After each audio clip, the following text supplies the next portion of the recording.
기초 탐구 활동에 대한 내용을 배워볼 건데 먼저 수업 목표를 같이 읽고 시작하도록 할게요. 자, 첫 번째 학습 목표 읽어봅시다. 시작! 관찰의 말할 수 있다. 두 번째 시작! 주변 사물을 관찰한 관찰한 말할 수 있다. 네, 세 번째 시작! 목적을 가지고 사물을 적인 속성이나 속성이나 조건을 따라 따라 나눌 수 있다. 네, 잘 읽었습니다. 그래서 오늘 수업이 끝나면 여러분들은 선생님, 관찰은 이러이러한 것을 관찰이라고 하고요. 관찰은 이러한 특성 때문에 세 가지 한계성을 나타냅니다. 그 한계성은 각각 1번, 2번, 3번 이렇게 이야기할 수가 있습니다. 라는 거를 말할 수 있으면 수업 정말 잘 들은 거고 학습 목표에 도달한 것이고요. 두 번째, 주변 사물을 관찰하는 내용을 말할 수 있다. 선생님, 우리 방에 필통이 있는데 이 필통을요, 양적 관찰로 하면 이렇게 나타낼 수가 있고요. 질적 관찰을 하면 이렇게 나타낼 수가 있어요. 라는 예시 한 가지씩 말할 수 있으면 학습 목표 도달한 것이고, 세 번째, 목적을 가지고 사물을 공통적인 속성이나 조건에 따라 나눌 수 있다라고 되어 있는데 3번은요. 분류 활동을 하자라고 하는 겁니다. 그래서 여러분들이 오늘 선생님이 여러 가지 예시들을 주어주면은 그 예시들을 여러분들의 분류 체계에 맞춰서 분류를 할 수 있으면 학습 목표에 잘 도달을 한 거예요. 그래서 활동지 제출 방법은 세 가지 중에 여러분들의 학습 환경에 맞는 걸로 한 가지 선택해서 큰 사넷에 제출하면 됩니다. 단 노트에 작성하는 친구들은 반드시 번호까지 적어주시고요. 그러면 오늘 선생님이 여러분에게 기초탐구 활동에 대해서 배운다라고 했는데 기초탐구를 배우기 전에 먼저 우리 수업의 학습 목표는 전체적 이 수업의 목표는 과학적 탐구 활동을 하기 위함이에요. 2학년 때 1인 1lum을 내가 해야 되니까. 그럼 도대체 과학적 탐구란 뭐냐? 제 거를 읽어보면은 과학적 탐구는 자연을 설명을 하고 블러블러 돼 있으면서 결과적으로 과학자들에 의해 수행되는 전문적인 활동을 과학적 탐구라고 한다. 그런데 우리는 고등학생이니까 고등학생 수준에 맞는 과학적 탐구 활동을 하면 되는 건데 그 과학적 탐구 활동을 하기 위해서는 여러분들이 아래쪽에 있는 기초 탐구랑 통합 탐구 내용에 대해서 숙지가 되어 있어야 돼요. 그래서 기초 탐구 같은 경우는 빨간색으로 된 거 보면 관찰, 측정, 분류, 예상, 추리 이런 것들이 기초 탐구 기능인데요. 측정 같은 경우는 우리가 1학기 때 했고요. 오늘 이 수업 시간에 관찰과 분류에 대해서 배워볼 예정입니다. 그러면 첫 번째로 관찰이 나왔죠? 관찰은 뭘까? 자, 이제 설명을 살펴보면은 보기, 시각, 듣기, 청각, 만지기. 그럼 뭘까요? 만지기는? 촉각. Okay. 촉각. 냄새 맡기는? Okay. 후각. 맛보기는? 미각. 미각. 오케이. 그렇죠. 잘했어요.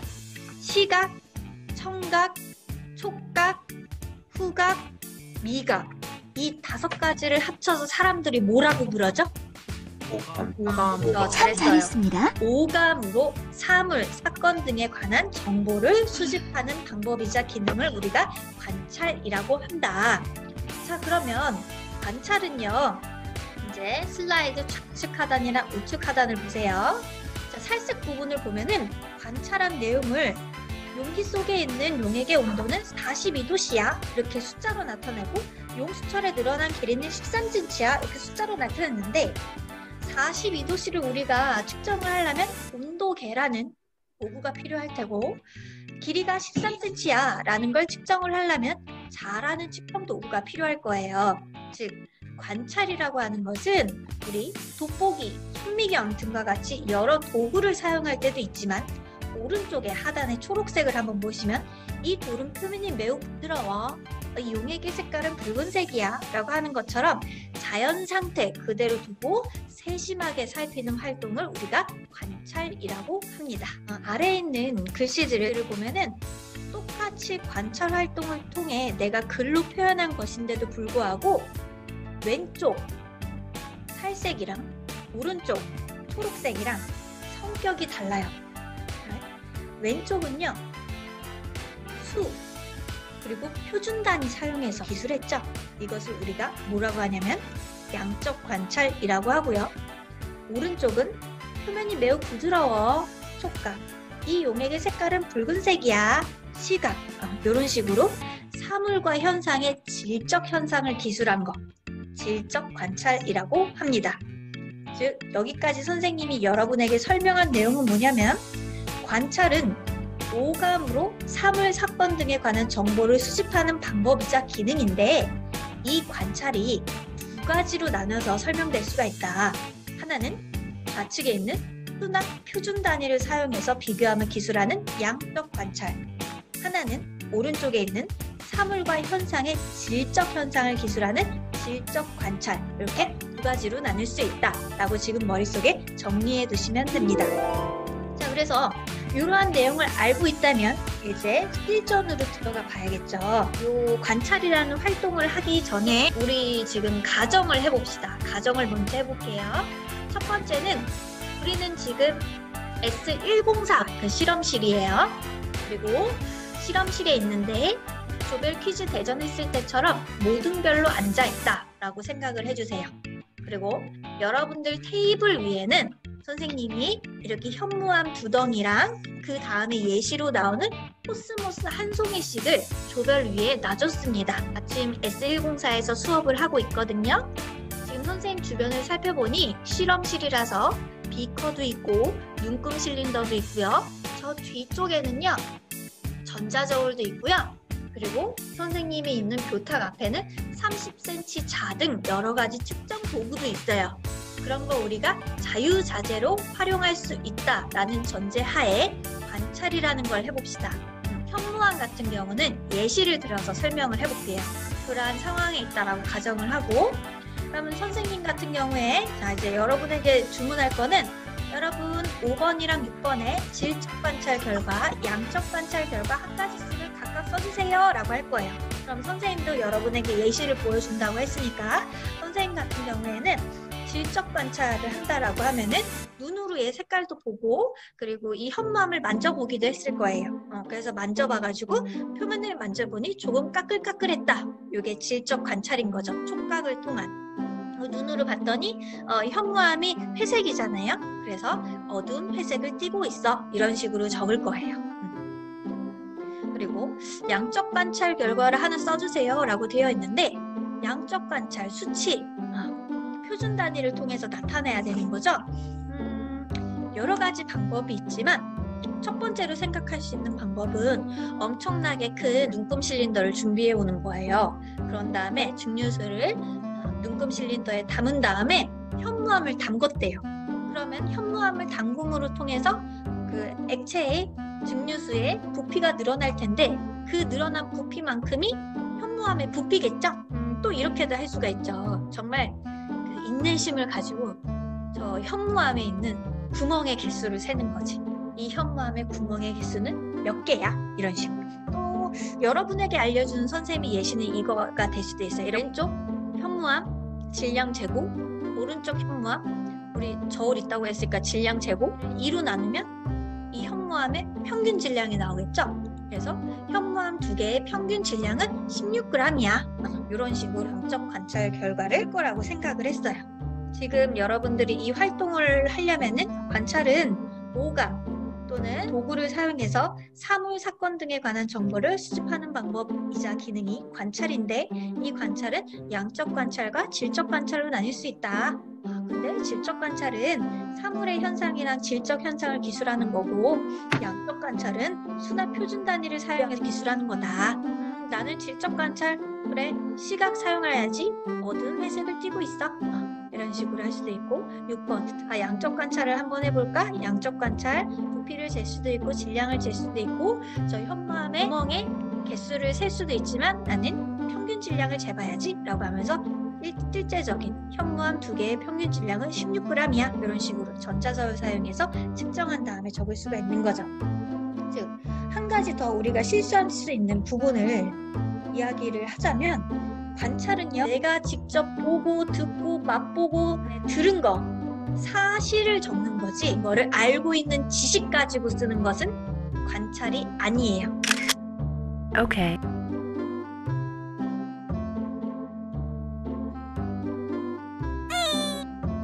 있는 그대로만 적어야 합니다. 자, 그러면 선생님이 이렇게 예시를 하나 이야기해 줬으니까 여러분들은 이 코스모스를 한번 관찰해 보시는데 양적 관찰 한 가지, 질적 관찰 두 가지를 적어 보세요. 7, 8, 9번에. 자, 여러분 질적 관찰 어떻게 적어 봤어요? 꽃잎은 분홍색을 띠고 있고 그렇지. 꽃잎 색깔은 분홍색을 띠고 있다. 줄기에 솜털이 있다. 오, 줄기에 솜털이 있다. 좋다, 좋다. 그 다음에 여러분 지금 시각으로만 해봤거든? 솜털이 있는 거 본 거고 분홍색인 거 한 거고 향기가 난다. 오, 그렇지. 후각, 향기가 난다. 촉각으로 한 친구 있어요? 꽃잎을 만져보니 부드럽. 그렇지. 꽃잎을 만져보니 부들부들했다. 미각도 사면 좋지만 이거 먹으면 안 되니까. 네, 잘했습니다. 잘했어요. 자, 그러면 양적 관찰 결과 가장 대표적인 많은 친구들이 꽃잎은 8개이다. 요거 했을 것 같거든요. 이거 이외에 또 있어요? 코스모스 잎의 평균 길이는 0.8cm라 했어요. 어우, 잘했어요. 하나하나 작아지고 잰 다음에 8로 나눴죠. 잘했습니다. 0.8cm다. 또 다른 친구 있어요? 줄기는 하나이다. 그치. 줄기는 하나이다. 그리고 잘했어요. 지난 시간에 어떤 친구는 이렇게 했더라고. 우리가 실험실 안에 전자저울 있잖아요. 전자저울로 꽃잎의 질량을 잰 거예요. 방금 전에는 4로 꽃잎의 길이, 평균 길이를 잰 거잖아요. 꽃잎의 질량은 몇 g이다. 이런 식으로 측정해 본 친구도 있었습니다. 잘했습니다. 자, 선생님은 예시를 알려드리는 거고요. 선생님이랑 꼭 똑같지 않아도 양적 관찰과 질적 관찰 성격에 맞다면 여러분들의 정답 적어두셔도 됩니다. 여러분들이 지금까지 한 걸 곰곰이 생각해 보세요. 아, 나 관찰했네? 라고 간단하게 생각을 했겠지만 사실은 나의 오감을 이용을 해가지고 정보를 감지를 해요. 그런 다음에 이 감지한 정보가 뇌에 전달이 되면 이 뇌의 인지 구조가 해석을 해서 우리가 이렇게 언어로 나타낼 수 있는 겁니다. 말로 하든 글로 쓰든. 즉, 관찰은요, 전혀 단순한 하나의 과정이 아니에요. 단순한 하나의 과정이 아니라 매우 복잡한 과정인 거죠. 그래서 이러한 복잡한 일련의 과정을 거치기 때문에 과학적 관찰 같은 경우는 그 한계를 지닐 수밖에 없습니다. 그래서 이따가 선생님이 관찰의 한계성 3가지를 알려주긴 할 건데 그 전에 먼저 이 관찰이라는 것을 다시 한번 정말 관찰은 오감을 이용해서 사물, 사건 등에 관한 정보를 수집하는 방법, 기능이라고 하는데 이러한 관찰은 2가지로 나뉠 수가 있습니다. 무슨 관찰이랑 무슨 관찰이요? 양적 관찰과 질적 관찰이요. 그렇죠. 양적 관찰과 질적 관찰로 나뉠 수가 있습니다. 질적 관찰 다시 한번 연습을 해보면 이러한 연필이 있을 때 연필의 기둥이 노란색입니다.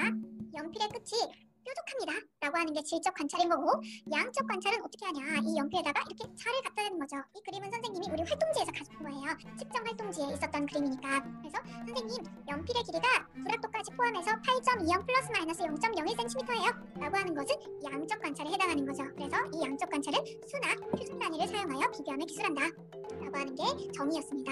그러면서 이 관찰이 왜 중요하냐면 관찰 결과 같은 게 우리가 앞으로 할 활동, 과학적 탐구 활동, 예상, 추리, 문제인식, 가설 설정, 자료 해석 같은 탐구 과정의 기초 자료가 되기 때문에 관찰 같은 경우는 기본적인 활동이고 중요한 활동이라는 거 여러분들이 꼭 인지하고 오늘 수업 시간에 적용시켜줬으면 좋겠어요. 관찰은 인간의 오감을 이용해서 외부로부터 오는 정보를 감지하고 이 감지한 정보가 뇌에 전달돼서 뇌 인지 구조에 의해 분석된 것을 언어로 기술하는 일련의 과정을 의미한다. 그래서 관찰은 단순한 하나의 과정이 아니라 매우 복잡한 과정이기 때문에 복잡한 일련의 과정 속에서 과학적 관찰은 그 한계를 지닐 수밖에 없다 라고 했어요. 그래서 지금서부터는 그 한계성에 대해서 설명해 드리도록 하겠습니다. 지금 그림이 하나 보이는데 여러분 눈을 맨 왼쪽 상단에 놔보세요. 시선 고정. 그런 다음에 시선 고정한 것을 오른쪽으로 움직여 보세요. 그랬더니 흰 점이 움직이는 거 느껴져요?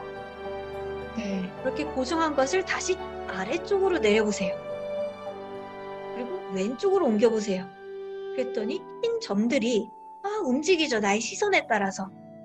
이걸 우리가 잔상이 남는 거예요. 그래서 인간의 관찰할 수 있는 감각기관에 한계가 있다라는 거지. 다시 한번 다른 예시를 한번 봅시다. 이 그림은요, 여러분들 가운데에 십자가가 있는데 화면 가까이 대고 십자가만 중심으로 집중해서 봐보세요. 십자가를 집중해서 보면은 주변에 분홍색 원들이 사라져서 가운데 십자가만 남게 됩니다. 선생님 방금 다 사라졌어. 여러분도 돼요, 그렇게? 네. 자, 이건 뭐냐면 우리가 저 십자가를 집중해서 봤잖아요.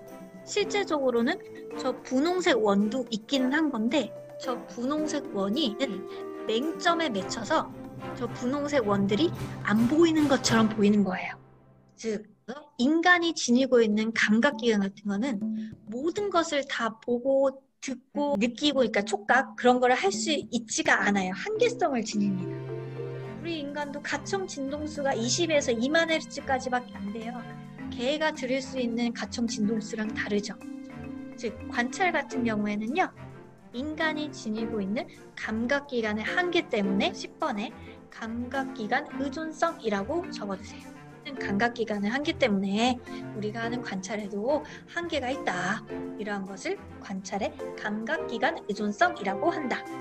자, 그러면 관찰의 3가지 한계에 대해 알려드린다고 했는데 두 번째 한번 봐봅시다. 이 그림 봐보면 여러분, 먼저 앞에 있는 사람과 뒤에 있는 사람 크기가 어때 보여요? 달라 보여요. 달라 보이죠? 뒤에 있는 사람이 좀 더 어떻게 보여요? 보여요. 커 보여요. 그리고 앞에 있는 사람 말고 뒤에 있는 사람 보면요, 막 무서운 표정하면서 달려오는 것 같지만 저 쫓겨내려고. 그 입장에서 보면 그렇지만 또 앞에 있는 사람은 느낌이 겁에 질려서 달아나는 것처럼 보이죠. 똑같은 그림에도 불구하고. 선생님이 이 그림이 똑같다는 거 보여줄게. 크기가 얘를 이동시키면 똑같아요. 그리고 보는 관점에 따라서 보고 싶은 것만 보는 거지. 쟤는 쫓아오는 거니까 무서운 표정이야. 앞에 있는 애는 쫓김 당하는 거니까 두려운 표정이야. 이런 식으로. 자, 두 번째 그림 한번 볼게요. 여러분, 우측에 개 보여요? 네. 달마시안 보이지? 근데 이 달마시안이요, 이렇게 나타내졌는데 실제로는요, 그림에 다리가 없는데 여러분들 다리 있다라고 해석했죠. 그럼 아까 선생님이 우리 관찰이라고 하는 것은, 예를 들어서 내가 이거 눈으로 봤잖아요. 눈은 그냥 카메라 찰칵 하드웨어적인 부분만 하는 거고, 그 찰칵 찍잖아요. 그 찍은 내용을 시신경을 통해서 뇌로 전달을 하는 거예요. 그럼 그 정보를 뇌가 해석을 하고, 인지구조가 해석을 하고, 그 해석한 내용을 우리가 머릿속에서 상으로 띄우는 거예요. 실제적으로 저 그림은 다리가 없는데도 불구하고 우리 뇌가 다리가 있다라고 이렇게 해석을 하는 거죠. 그리고 이 그림 한번 봐보세요. 이 그림 여러분들 누가 보여요? 할머니요. 할머니? 그치, 할머니가 보이는 사람도 있어요. 또 있는데 고개를 돌리고 있는 젊은 여성으로 보일 수도 있어요. 그러니까 여기를 코로 보고 입으로 보면은 할머니로 보이고, 여기를 턱으로 보고 귀로 보면은 고개를 돌리고 있는 젊은 여성으로 볼 수도 있다는 거죠. 즉, 보고 싶은 대로 본다는 거예요. 사람마다. 이거는 또 여러분들 뭐부터 보여요? 강아지. 강아지가 보이는 사람들이 있고, 그 다음에 아기랑 아빠랑 엄마랑 가족이 보이는 사람도 있어요. 이 그림을 통해서 선생님이 알려주고 싶은 거는, 관찰은 감각기관을 통해서만 이루어지는 것이 아니라 그 감각기관을 통해서 받은 정보를 우리 두뇌에서 처리하기 때문에 정보가 변형될 수도 있다는 거죠. 맨 좌측 상단에 있는 그림 보면은 정보가 변형될 수도 있다는 거 선생님이 예시로 알려준 거예요. 똑같은 그림 크기임에도 불구하고 작고 크다라고 우리가 정보를 변형시키는 거. 그리고 뒤에 있는 사람은 무서운 표정, 앞에 있는 사람은 매질린 표정으로 우리가 해석을 한다라는 거지. 그 다음에 오른쪽에 그림이랑 아래쪽에 개 그림 있는 거 있죠? 요걸 이 그림을 통해서 선생님이 전달하고자 했던 거는 보고 싶은 대로 본다라는 거예요. 어떤 사람은 할머니로 보고 어떤 사람은 젊은 여자로 보는 것처럼. 즉 이것은 관찰의 인지구조 의존성입니다. 적었으면 그 다음 한번 볼게요. 다음은 관찰의 세 번째 한계인데, 자, 아침 7시 39분에 정동진에서 일출을 보러 갔어요. 그럼 똑같은 현상을 보고 천동설을 주장하고 있는 프톨레마이오스는 이렇게 대답을 하겠죠. 아, 태양이 수평선 위로 올라오네요. 이렇게. 그런데 지동설을 주장하는 코페르니쿠스는 이렇게 얘기할 거예요. 수평선이 아래로 내려가고 있어. 똑같은 현상을 관찰하는데도 불구하고. 그리고 상대론을 이야기한 아인슈타인은 천동설을 믿고 지동설을 믿은 이 두 학자에게 이런 말을 할 거예요. 운동은 상대적이니 둘 다 맞아. 이런 식으로. 즉 선생님이 이야기하고자 하는 건 뭐냐면, 관찰은 그러니까 외견상 동일한 것을 관찰하고 있음에도 불구하고 관찰에 대한 해석이 사람에 따라 상이한 이유는 관찰 결과를 해석하는 틀로서의 이론이 다르기 때문이다 라는 거죠. 즉 관찰은 이론에 대한 의존성을 가지고 있어요. 그리고 이 관찰은 이론 의존성을 갖고 있으면서 심지어 관측 결과를 우리도 모르게 왜곡하는 경우가 있어요. 짧은 영상을 하나 보시죠.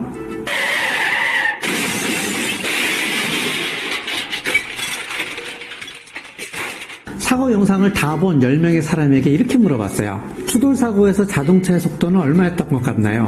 라고 물어보았다고 합시다. 이때 사람들은 대략 50km 정도였던 것 같은데? 라고 대답했다고 합니다. 그런데 이번엔 같은 영상을 본 또 다른 10명에게는 이렇게 물어보았어요. 운전자가 사망한 충돌 사고에서 자동차의 속도는 얼마였던 것 같나요? 라고 물으면 사람들은 대략 한 60km 정도였던 것 같은데? 라고 대답을 한다라는 거예요. 10km가 늘었죠? 왜 늘었을까요? 운전자가 죽었다는 정보를 안 관찰자들은 자신이 본 영상에서의 자동차 속도가 더 빨랐던 것으로 기억을 왜곡한다라는 거예요. 우리는 이론에 따라서 관찰 결과를 보기도 하지만 이미 본 관찰 결과를 왜곡하기도 한다라는 거예요. 즉 이론에 따라서 관찰 결과를 보기도 하지만 관찰 결과를 왜곡하기도 한다라는 거를 선생님이 다시 한번 또 알려주기도 할게요. 12번 관찰은 행위뿐 아니라 과학적 이론에 의해서도 영향을 받는다. 관찰의 세 번째 한계점, 이론 의존성입니다. 그래서 12번에 적으세요. 그래서 여기까지가 관찰이고, 이제 분류는 도대체 뭐냐? 목적을 가지고 공통적인 속성이나 조건에 따라 사물을 나누거나 모으는 것을 우리가 분류라고 한다. 분류를 가장 대표적으로 볼 수 있는 장소가 마트예요. 마트 가면은 유사성, 차이점, 연관성 이런 걸 이용을 해가지고 음식물 또는 생필품들을 분류를 다 해놨죠. 그러면 우리도 이제 분류를 해보도록 합시다. 첫 번째 분류는 선생님이 예를 들어서 설명을 해줄게요. 펭귄이랑 타조까지 있는데 이 친구들을 분류를 하래요.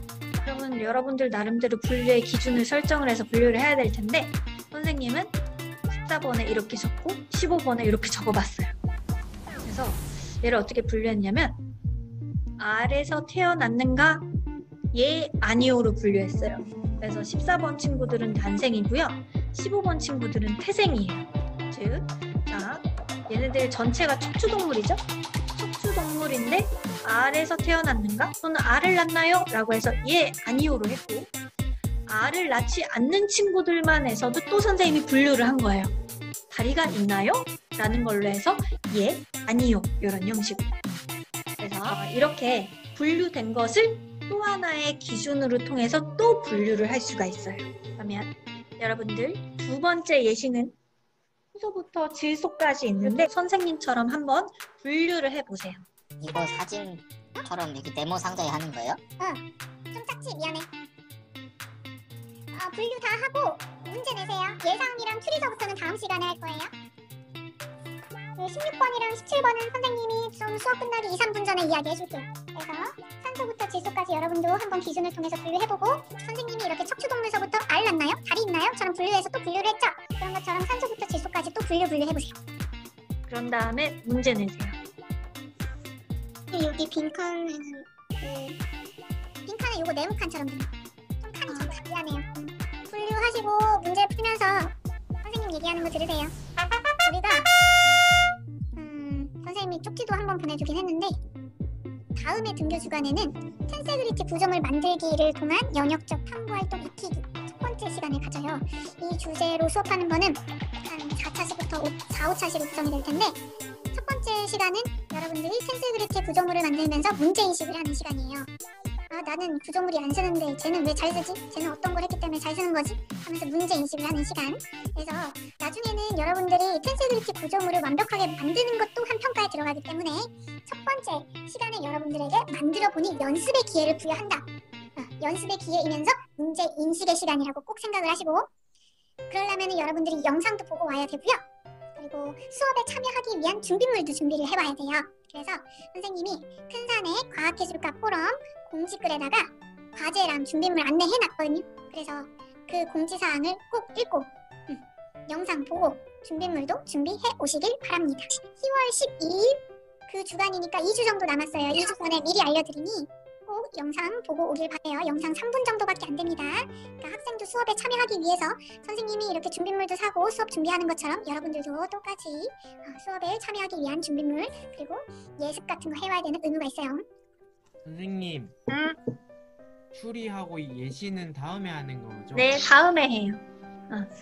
오늘은 분류까지만 하고 뒤에 문제 내고 답 쓰고 해설 쓰고. 그래서 지금 선생님이 분류를 한 걸 공유를 해줘 볼게요. 여러분들의 분류 기준에 맞춰서 분류됐으면 되는 겁니다. 선생님이 이렇게 했다라는 걸 알려주는 거예요. 다음을 분류하시오. 산소소부터 질소까지. 선생님은 이 원소들을 이렇게 했어요. 냄새가 나니? 그래서 16번은 이렇게 적고 17번은 플루오린, 황염소를 적었는데 무치, 악취 이런 식으로. 그리고 이 분류한 것에서 또 기준을 세워서 또 한 번 분류해봤어요. 처음에는 냄새가 나나요? 라고 해서 플루오린, 황염소 냄새가 납니다. 산소, 네온, 아르곤, 질소 아니요 냄새가 안 납니다. 냄새가 안 나는 이 산소, 네온, 아르곤, 질소를 가능성이 있나요? 예, 산소, 질소. 아니요, 네온, 아르곤 이런 식으로. 이 가능성이 있나요를 이렇게 하는 게 좀 더 정확할 것 같아요. 비활성 기체인가요? 이런 식으로. 왜냐면 우리 과자 사 먹을 때 질소가 너무 많아서 사람들이 돈을 주고 질소를 산다라는 말을 하잖아요. 질소가 그 안에서는 그나마 최대한으로 가능성이 적으니까 질소를 채우는 거겠죠.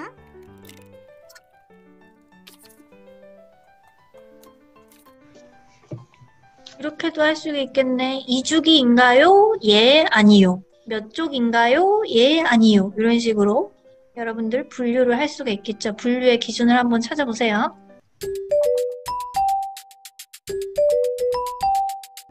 오늘 수업 내용 정리해 보도록 합시다. 오늘은 맨 처음에 선생님이 여러분에게 과학적 탐구란 무엇인지를 이야기해 줬어요. 과학적 탐구는 자연을 설명하고 그에 관한 과학 지식을 이용해서 자연을 이해하려는 시도로 과학자들에 의해 수행되는 전문적 활동이다. 그래서 우리는 2학년 때 1일행을 하는데 우리 학생 입장에서 수행하는 과학적 탐구 활동을 해볼 거다. 근데 이런 탐구 활동을 하기 위해서는 탐구 기능과 통합 탐구 기능을 익혀야 되는데 오늘 수업에서 배우는 관찰이랑 분류 같은 경우는 기초 탐구에 속한다. 그래서 관찰은 도대체 뭐냐? 관찰은 오감으로 사물 사건 등에 관한 정보를 수집하는 방법 또는 기능을 방법이자 기능을 우리가 관찰이라고 한다. 근데 관찰은 자연 현상 있는 그대로 관찰하기도 하지만 돋보기나 현미경 등을 사용을 해서 도구를 사용해서 관찰을 할 때도 있다. 근데 이러한 관찰은 크게 두 가지로 나뉜다. 양적 관찰과 질적 관찰로 나뉜다. 양적 관찰은 수나 표준 단위를 사용하며 비교하면서 기술하는 거고 질적 관찰은 사물과 현상의 질적 현상을 기술하는 거다. 그런데 이러한 관찰 같은 경우에는 우리가 인간의 오감을 이용해서 외부로부터 오는 정보를 감지하고 이 감지한 정보가 뇌에 전달돼서 뇌 인지구조에 의해 분석된 것을 언어로 진술하는 일련의 과정을 의미를 하는 건데 이렇게 관찰은 복잡하기 때문에 한계를 지닐 수밖에 없다. 그래서 첫 번째로 선생님이 말해줬던 관찰의 한계는 관찰의 그 감각기관 의존성, 그 다음에 두 번째로는 인지구조 의존성, 세 번째는 이론 의존성이 있다라고 말씀을 드렸어요. 그런 다음에 분류를 말씀을 드렸는데 분류는 목적을 가지고 사물을 나누거나 모으는 것을 우리가 분류라고 한다. 그래서 분류는 유사성, 차이점, 연관성을 이용해서 분류하는 것들을 체화시킬 수가 있다라고까지 말씀을 드렸습니다. 그래서 여러분 다음 시간에 우리가 준비해올 것까지 준비물 말씀드렸는데 과학기술과 포럼 들어가서 확인하셔야 돼요. 알았죠? 네. 네, 오케이. 오늘 고생했고요. 우리 다음에 봐요.